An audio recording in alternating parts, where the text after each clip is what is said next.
তো গাইস দেখতে পাচ্ছ মোটামুটি কাজ অনেকটা হয়ে গেছে, আর কিছুদিনের মধ্যে কমপ্লিট হয়ে যাবে। তো নিচে আবার ঢালাই হবে। তো এটা আমরা মাটির নিচে আছি, অনেক নিচে। তো কাজ পুরো চলছে, মানে দিন আছে কিন্তু রাতের মতো দেখা যায়। লাইট জ্বালিয়ে ফ্যান চালিয়ে মানে দিন, মানে মাটির ভিতরে ওর জন্য অন্ধকার অন্ধকার দেখা যাচ্ছে। তো এই যে দেখতে পাচ্ছ উপরে আরো হচ্ছে, নিচে আবার ঢালাই হবে।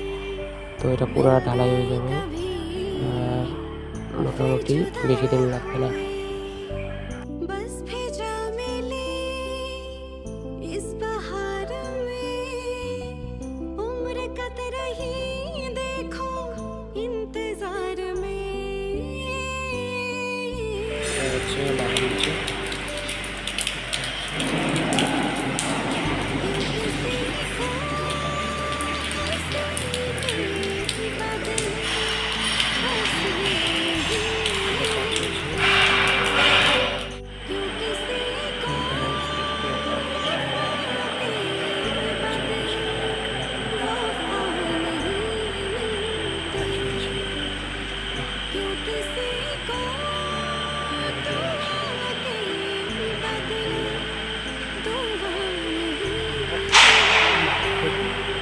সম্পূর্ণ কাজ চলছে।